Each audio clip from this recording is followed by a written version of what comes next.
और बता दूं मनीष जी की रूप कुमार साहब क्यों नहीं बोले, ये भी बता दो। अर्णव गोस्वामी वाला उदाहरण, एक दूसरा उदाहरण समझ लीजिए, वो उससे ज्यादा ज्वलंत उदाहरण है मनीष कि सुशांत की मौत के बाद बिहार की एक पुलिस टीम गई थी बम्बई, आईपीएस अफसर गया था, एसपी एसपी रैंक का, और मुंबई बिल्कुल पुलिस ने बिल्कुल। उसको गिरफ्तार करके बंद कर दिया था। 1 हफ्ते या 10 दिन वो पूरी पुलिस टीम बंद रही थी। तो रूप कुमार शाह की आंखें तो नहीं और फूट गई थी तब इन बिहार बॉलीवुड के के। डीजीपी गुप्तेश्वर पांडे हुआ करते थे, जो इस मामले को बहुत हाँ गंभीरता से ले रहे थे। हाँ आज भी गुप्तेश्वर हाँ पांडे, अब उन्होंने रिटायरमेंट के बाद वो बिल्कुल अब योगी बन चुके हुए हैं, भगवाधारी योगी बन चुके हैं। आज भी उन्होंने इस बात का विश्लेषण किया है। इस सच को समझना बहुत जरूरी है। जी सर। हाँ। तो मैं बता रहा हूँ कि ये बिहार से गया एक आईपीएस अफसर, उसकी पूरी पुलिस टीम, उसको मुंबई पुलिस ने पकड़ के बंद कर दिया था, हिरासत में रख दिया था कोरोना के नाम पे। और जिनका नाम लिया अभी मनीष जी ने, गुप्तेश्वर पांडे, पटना से चीख रहे थे, जो डीजी थे, डायरेक्टर जनरल ऑफ पुलिस। और लेकिन वो महाराष्ट्र की सरकार, उद्धव ठाकरे की बेशर्मी की तरह और वो जानवरों की तरह, वो परमवीर सिंह जो कमिश्नर था बंबई का, और ये सचिन वादे, ये हत्यारे बन गए थे। तो उस माहौल में आप ये बॉलीवुड के भाड़ और खैराती ये उम्मीद कर रहे हैं कि उस समय रूप कुमार शाह, अरे रूप कुमार शाह अगर उस समय बोल दिया होता तो आज जिंदा ना होता। आज वो जिंदा ना होता। मैंने कहा ना कि जो आदमी मुकेश अंबानी के डायनामिक्स की छड़े रखने के रखता हो, उनको तो मिनटों में निपटा देते हैं लोग। तो रूप कुमार शाह का 2.5 साल बाद बोलना बिल्कुल सही है, एकदम सही है। बिल्कुल और सर। अब जो है, अब सीबीआई कटघरे में है मनीष जी, सीबीआई कटघरे में है। और ये मैं फिर बता दूं कि कभी कभी छोटी छोटी बातें होती है, मैं बड़े संदर्भ में बात कर रहा हूँ, लेकिन वो बहुत महंगी पड़ती हैं। और मनीष जी, इसमें सीबीआई का रोल बहुत बढ़िया नहीं रहा है 2.5 साल बाद, ये भी दर्शक समझ ले। सीबीआई ने क्या रूप कुमार शाह से पूछताछ की थी? सीबीआई ने क्या रूप कुमार शाह से पूछताछ की थी? उन डॉक्टरों से क्या पूछा कि ये बताओ कि तुमने वीडियोग्राफी क्यों नहीं कराई? उन डॉक्टरों के ऊपर कोई सख्ती हुई? और वो रूप कुमार शाह बता रहे कि फोटो खींची गई, उनका फोटो जो है वो पुलिस के पास है, अस्पताल के रिकॉर्ड में होंगी। कि क्या वो सीबीआई ने वो फोटोएं ली, और वो फोटोएं ली तो उन्होंने रूप कुमार शाह से क्यों नहीं बात की? उन्होंने जो, ये तो मनीष जी, जब मैं बता रहा हूँ एज ए क्राइम रिपोर्टर बहुत क्या थोड़े सर, काल करने के आपको लिए ये रहा। लगता है कि सीबीआई भी स्टेट पुलिस के डर में, स्टेट की सत्ता चुकी, जिस तरह से तेजस्वी यादव ने सीबीआई को धमकाया कि सीबीआई के अधिकारियों के क्या बाल बच्चे नहीं हैं, तो क्या सीबीआई के अधिकारी भी तो हमारे और आपकी तरह परिवार वाले होते हैं? यदि, और सरकार की ताकत तो बहुत बड़ी होती है। जिस ढंग की जो सरकार थी, जो बिहार के आईपीएस को बंद कर सकती है, तो सीबीआई के अधिकारी तो उस ढंग से वर्दी में भी नहीं होते हैं। तो क्या आपको लगता है कि जिस तरह से सरकार का प्रेशर था, उसका डर उस ढंग से भी था? ये जुडिशियरी की हमारी जिम्मेदारी थी कि इस बात को रखती, और निश्चित रूप से इसमें सीबीआई के अधिकारी को भी जाकर, जैसे तेजस्वी के मामले में सीबीआई के अधिकारी अदालत में जाकर के कहे कि तेजस्वी यादव धमकी दे रहा है, खुल करके प्रेस कॉन्फ्रेंस कर रहा है, तब जाकर तेजस्वी यादव को गर्दन पे रुमाल खींच करके अदालत में पेश किया गया कि चलो भाई बताओ, हाथ में आके गिराया सिब्बल समेत। उसके बाद उसे किसी ढंग से गिरफ्तारी से तेजस्वी बच पाया। आज भी तलवार तेजस्वी पे उसी के कारण लटकी हुई है कि उसने सीबीआई को धमकाया था। तो क्या ये माना जाए कि राज्य की सरकारें इस ढंग से जब उदंड हो जाती है, तो उसका डर जांच एजेंसियों को भी लगने लगता है, जब अदालत का संरक्षण उसे प्राप्त नहीं होता उन अधिकारियों को? एक पक्ष हाँ यह भी है। हाँ, एक पक्ष ये भी है मनीष जी, लेकिन वो इतना हाई प्रोफाइल केस था सुशांत सिंह राजपूत का, केंद्र के संरक्षण में गई थी, सुप्रीम कोर्ट के आदेश में गई थी, कि डर वाला मामला नहीं। तो मैं इस समय ढूंढ रहा था, मिल नहीं रहा, इसलिए अभी नाम नहीं ले रहा हूँ। तो उस सीबीआई टीम के एक सदस्य के बॉलीवुड के साथ बड़े गहरे संबंधों को लेकर उस समय फोटोएं भी वायरल हाँ, की गई थी। उस समय ये खेल असल फोटो है। भी, वो फोटोएं भी वायरल की गई थी कि इसके तो संबंध बिल्कुल सर, और ये बॉलीवुड चीज के। इसलिए जरूरी, इसलिए भी समझना जरूरी है कि अदालत लगाने वाला जो संपादक गैंग है, जो लुंगी पहन हम्म, करके नाचता है, उन लोगों को तो कोई डर नहीं लगता। तो फिर वो क्यों हम्म, इन लोगों को बचाने में लगा हुआ था, सुशांत के हम्म, हत्यारों को बचाने में लगा हुआ था? यह भी हम्म, समझना होगा कि बॉलीवुड की ताकत इस देश में कई बार सरकारों से बड़ी रही है। हम्म। वो बताओ तो उस समय मोदी जी मैंने हल्के में लिया था। मैंने कहा था कि नहीं, इतनी इसकी औकात नहीं है, संबंध होना लगा। लेकिन अब शंका होती है, और बॉलीवुड के पास पैसों की कमी नहीं है, क्योंकि इसमें बड़े बड़े लोग इसमें शामिल हैं। और हत्या तो हुई है, पक्का है। अब तो रूप कुमार शाह के बाद कुछ, क्योंकि मनीष जी बात भी करा, पैर में फ्रैक्चर था, एक नहीं कई फ्रैक्चर थे, हाथ में फ्रैक्चर था। और उसने कहा कि मैंने 50 साल, 28 साल की मेरी नौकरी है, मैंने 50-60 हजार पोस्टमार्टम किए। और मैंने मनीष जी, मैंने इसीलिए शुरुआत में बताया कि एक जो डॉक्टर का जिसका सिग्नेचर होता है पोस्टमार्टम रिपोर्ट से, उससे कई गुना ज्यादा जानकारी इन लोगों को होती है, क्योंकि ये शव के अंदर हाथ घुसेड़ते हैं मनीष जी, और ये बताते बिल्कुल हैं। सर। इनको टेक्निकल, इनके पास डिग्री नहीं होती, लेकिन पोस्टमार्टम के ये एक्सपर्ट होते हैं। मैं अपने व्यक्तिगत अनुभव पे बता रहा हूँ इस बात को। तो वो जो बिल्कुल कह सर, और रहा है इसीलिए इसीलिए जी रमेश पटेल जैसे लोग कह रहे हैं कि सीबीआई को बड़ा माल मिल गया होगा, क्योंकि बॉलीवुड के पास इतना हाँ। पैसा है कि बड़े बड़े संपादक जो है वो नाचने लगते हैं लुंगी पहन पहन करके शाहरुख खान के सामने में। और अदालत से पहले शाहरुख खान के बेटे को इंसाफ को निर्दोष करार दे दिया। और जब दुनिया ने सब कुछ देखा उसके बेटे को किस तरह का नशेड़ी और गैंग में पकड़ा गया, लेकिन वो क्लीन चिट उसको मिल गया। ये बॉलीवुड के पैसे की ताकत है जो जांच एजेंसियों को खरीद लेती है। लेकिन नहीं, इसके और मनीष जी बावजूद सर, बता मैं रहा हूँ। आपका शब्द उससे पहले थोड़ा सा लिंक जोड़ दूं। लेकिन इस बदले दौर में अब दिख रहा है कि वो तमाम लोग अब शिकंजे में आ रहे हैं, और उन सबको सजा, चाहे चाहे वो उस समय दौर की सरकार रही हो, शिवसेना की सरकार के स्वयं के सुप्रीमो बाल साहब ठाकरे के पुत्र रहे हों, चाहे वो सचिन बाजे हो, चाहे वो परमवीर सिंह हो, चाहे वो अनिल देशमुख हो, चाहे जिन जिन लोगों ने इसको दबाने की कोशिश की, चाहे वो बॉलीवुड का वो राक्षसी गैंग हो, ये सब के सब आज अपने कर्मों की सजा भुगत रहे हैं। लेकिन अभी बहुत कुछ भुगतना है। तो क्या आपको लगता है इसमें पॉलिटिकली जो एंगल है, सिर्फ बॉलीवुड नहीं, क्या राजनीतिक एंगल भी है? उन सबको अब क्या उन सब पे नकेल कसा जाएगा? इस देश को बहुत उम्मीद रही सर, ये सुशांत सिंह राजपूत इस देश के लिए सेंटिमेंटल मामला हो गया था। मतलब आम आदमी को लग रहा था ये सुशांत सिंह राजपूत, जिसको कोई लोग नहीं जानते थे, हर इस देश के घर घर में लगने लगा था कि सुशांत को इंसाफ मिलना चाहिए। सुशांत के इंसाफ नहीं मिलने से इस देश के घर घर लोगों को पीड़ा हुई है। रिपब्लिक चैनल की लोकप्रियता का ग्राफ भी सुशांत सिंह राजपूत की मौत के कारण हुई, क्योंकि अर्नब ने से महत्वपूर्ण मुद्दा उठाया। जनता के संवेदनशील का संवेदनशील आज भी जो व्यूअर्स हैं उन सबको ये लगता है कि सुशांत सिंह राजपूत को इंसाफ मिलना चाहिए। आपको क्यों लगता है कि पूरा देश सुशांत सिंह राजपूत के साथ खड़ा हो गया, फिर भी उसके बाप को इंसाफ नहीं मिल पाया? मनीष जी, इसलिए लगता है क्योंकि एक निरीह निर्दोष नौजवान की हत्या हुई, और देश ने उससे उससे अपने आप को जोड़ लिया। देखिए, सुशांत सिंह राजपूत उतना बड़ा कोई स्टार नहीं था, एक उभरता हुआ बिल्कुल। सितारा था, वो उभरता हुआ सितारा था।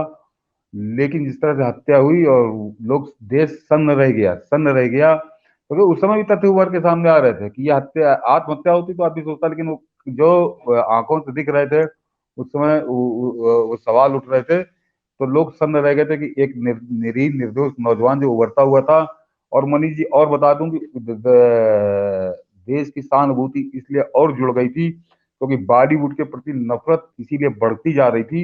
आप लोगों को ध्यान होगा, आप लोगों ने यूट्यूब पे वो वीडियो देखा होगा जिसमें हकला शाहरुख खान और वो अर्धनारीश्वर टाइप का जो आधा औरत आधा मर्द लगता है, सैफ अली खान, ये किस तरह से बेइज्जत कर रहे थे सुशांत सिंह राजपूत को। एक film award film award function में, कोई फिल्म का अवार्ड फंक्शन था वो, तो उसमें वो किस तरह से उसको अपमानित कर रहे थे, जबकि वो उस समय वो उभर कर आ चुका था। तो लोगों की सहानुभूति स्वतः जुड़ गई थी सुशांत के साथ।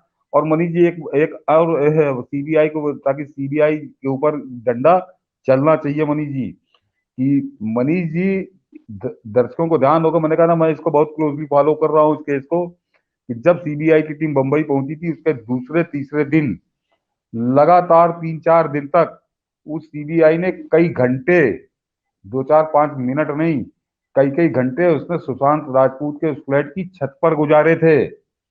छत पर गुजारे थे क्यों? अगर वो आत्महत्या ही थी, अगर वो आत्महत्या ही थी, तो आत्महत्या में छत पे क्या ढूंढने गई थी सीबीआई, और 3-4 दिन तक ढूंढती रही, 3-4। तो मनीष जी, मैंने कहा ना, पॉलिटिकल एंगल पे तो अभी हम लोग आएंगे। इससे पहले मैंने कहा एक बॉलीवुड करेक्शन था उस मेंबर का, वो उसकी बकायदे फोटो लोग वायरल कर रहे थे उस समय, कि क्या कोई बड़ी मोटी डील का इंतजार कर रही थी सीबीआई की टीम बॉलीवुड से, जो बाद में हो गई, जो बाद में हो गई। और इसका उदाहरण मैं बता रहा हूँ ना, कि 22 अगस्त को वो सुधीर गुप्ता एम्स का बता रहा था कि ये तो नौसिखिए हैं, इनका इनको कोई तजुर्बा ही नहीं है, पोस्टमार्टम की रिपोर्ट साफ बता रही कि हत्या है। और उसके बाद वो मुकरा, उसके बाद वो मुकर गया। क्यों मुकरा? उसके ऊपर मिलिट्री चलना चाहिए, ये तुम्हारा क्या है ये है। तो ये मनीष जी, ये बड़ा उलझा हुआ केस है, ये उलझा हुआ केस है। पॉलिटिकल एंगल तो मैंने कहा ना कि वो तो बॉलीवुड नहीं कर सकता था वो, कि जैसे ही बिहार से पहुंची थी बिहार की टीम, उसको तुरंत गिरफ्तार करके हिरासत में कर दिया गया। तो वो सरकार के आदेश के अलावा मनीष जी कोई नहीं कर सकता।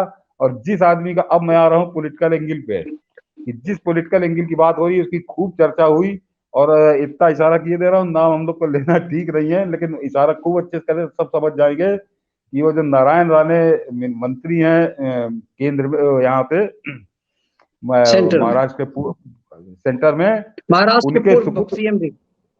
उनके सुपुत्र नीतीश राणे और नीलेश राणे का ट्विटर जाके देख लीजिए, उन्होंने खुलकर नाम दिया था, चैनलों पे नाम दिया था, ट्विटर पे नाम दिया था, और उन्होंने खुलकर उंगली उठाई थी, और वो उंगली उठाना बिल्कुल सही था, क्योंकि सरकार ने बना कर, ये बॉलीवुड की औकात नहीं थी कि बिहार की पुलिस जिसमें एक आईपीएस अफसर हो उसको गिरफ्तार करके हफ्ता भर बंद रखा जाए। ये बॉलीवुड की औकात नहीं थी, ना बम्बई पुलिस ये कर सकती थी। ये जब तक उच्च स्तर का राजनीतिक संरक्षण ना हो, राजनीतिक आदेश ना हो, और मनीष जी जिसका नाम लिया जाता था उस लौंडे के, अब और इशारा साफ ये दे रहा हूँ कि उस लौंडे के बॉलीवुड में ही आधी जिंदगी गुजर रही है। वो वही मंडराता था, वो था नेता का लड़का था, लेकिन वो मंडराता इन्हीं दुमछल्लों की तरह, इन्हीं हीरो हीरोइन के पीछे। वो बड़ा बॉलीवुड का दीवाना है। और अभी अभी जब दोबारा एसआईटी जांच बनी दिशा सालियान की, तो सबसे पहले कहा कि ये साजिश है। अरे काहे की साजिश है, क्यों साजिश है? तो ये वो तो राजनीतिक एंगल तो है ही कि बॉलीवुड से कनेक्शन बहुत तगड़ा है मनीष जी, बहुत तगड़ा है। और मनीष जी बॉलीवुड को और थोड़े कपड़े उतार देता हूँ। ये आज रूप कुमार शाह का बयान आए 48 घंटे हो चुके मनीष, 48 घंटे हो चुके। ये जो अमिताभ बच्चन को कलकत्ते में बड़ा डर लग रहा था अभिव्यक्ति की स्वतंत्रता पे, कि अमिताभ बच्चन ने कहा कि हाँ ये तो बड़ा नया खुलासा हुआ है उस सुशांत सिंह राजपूत की ये मौत की जांच होनी चाहिए, कहा। वो हकला बोला जो वहां कलकत्ते में बता रहा था कि बहुत बड़ा डर लग रहा है, अभिव्यक्ति की स्वतंत्रता नहीं है, बोलने पे पाबंदी है। वो बोला कि 48 घंटे हो गए रूप कुमार शाह के बयान को आए हुए। एक तो अपील करता, सरकार से ही करता, बड़े सामान्य शब्दों में करता, दुख तो व्यक्त करता, नहीं किया। वो मुस्टंडा सलमान खान, कोई नहीं बोल रहा। वो अक्षय कुमार जो प्रधानमंत्री के साथ अपनी फोटो में ट्वीट किया करता है, कोई नहीं बोल रहा मनीष जी। ये है बॉलीवुड, कितना कायर और नपुंसक चरित्र है इस बॉलीवुड का। वो सदी का फर्जी महानायक, वो मुर्दों की तरह मौन है, सब पूरा बॉलीवुड मुर्दों की तरह मौन है। इसका मतलब कहीं ना कहीं मनीष जी, कहीं कोई पेच फंसा हुआ है। ये पेच फंसा हुआ, और ये सुशांत की मौत का रहस्य जब भी खुलेगा, सब नंगे हो जाएंगे, बड़े बड़े नंगे। वो जनाना जो मतलब अपनी अपनी सेक्स विकृति को वो मंचों में खुलकर बताता है, बोलता है, उसको शर्म नहीं आती। वो अपनी सेक्स विकृति को अपना गुण मानता, विशेष गुण मानता है। वो जनाना प्रोड्यूसर, वो बिल्कुल कहीं बैठा हुआ है कोने में कंबल ओढ़े। इन सबकी सांसें रुक गई होंगी मनीष जी, रूप कुमार शाह के बयान के बाद इन सबकी सांसें थमी होंगी कि अब क्या किया जाए। और सबसे खास बात मनीष जी है कि हालांकि सब मांग कर रहे हैं, सुशांत की बहनों ने भी मांग की है, और एक सोशल मीडिया में जबरदस्त मांग चल रही है कि रूप कुमार शाह को कम से कम वाई सिक्योरिटी की सुरक्षा दी जानी दिए चाहिए। एक आध पुलिस वाले से काम नहीं चलेगा। उसको कम से कम वाई श्रेणी की सुरक्षा उस व्यक्ति को तब तक दी जाए जब तक इस केस का फैसला नहीं हो जाता। बिल्कुल सर, और मुझे लगता है कि हम लोगों को भी इस पे एक मुहिम चलानी चाहिए, क्योंकि ये जन भावना से जुड़ा हुआ मामला था। जब पूरे केस, चूंकि लंबे समय हमने भी क्राइम कवर किया, कोर्ट कवर किया, तो ये जानते कि जब केस इतना लंबा खिंच जाता है तो फिर आप सबूत और साक्ष्य को, सर्कमस्टांशियल एविडेंस को इतना ब्रेक दे देते हैं कि उसे साबित करना मुश्किल होता है। इसीलिए आरुषि का हत्यारा इतना बवाल मचा, लेकिन आरुषि का हत्यारा अदालत में निर्दोष साबित हो गया। बड़े बड़े मामले में दिखाई देता है कि इसने ये किया है, लेकिन अदालत सजा नहीं दे पाती, क्योंकि अदालत कहती है कि हमारे पास साक्ष्य और सबूत नहीं है। इसीलिए 2G स्पेक्ट्रम मामले में सब कुछ क्लियर होने के बाद, सुप्रीम कोर्ट द्वारा यह माने जाने के बाद कि इतना लॉस हुआ है, लोअर कोर्ट ने कहा कि हमारे पास कोई सबूत ही पेश नहीं किया गया, क्योंकि जब पावरफुल लोग इन्वॉल्व होते हैं, चाहे वो लूट के मामले में हो, भ्रष्टाचार के मामले में हो, या मर्डर के मामले में हो, तो पूरा सर्कमस्टांशियल एविडेंस को तोड़ दिया जाता है। और इसके कारण जब एक कड़ी टूट जाती है, जांच एजेंसी उसे जोड़ती नहीं है या जानबूझ के जोड़ने की कोशिश नहीं करती। अदालत ये जानते हुए कि ऐसा कुछ है, अदालत भी ये खेल करती है, जो कि इस देश में पैसे का बोलबाला है। यही बदले दौर में इसीलिए फर्क पड़ा है कि अब सरकार ये चाहती है किसी को सजा होने से पहले उसके एक एक पैसे छीन लिए जाए, क्योंकि इस देश में पैसे की ताकत इतनी रही है कि मानना पड़ेगा कि अदालत भी खरीदे गए कई बार। और इसीलिए मिलॉर्ड का गैंग जो है वो किसी रूप कुमार को ये भरोसा नहीं दिला पाती है हमारी अदालत कि वो इतना ज्यादा निर्भीक हो सके कि वो एक गवाह के रूप में अदालत को सच बता सके, क्योंकि ये भरोसे की कमी है।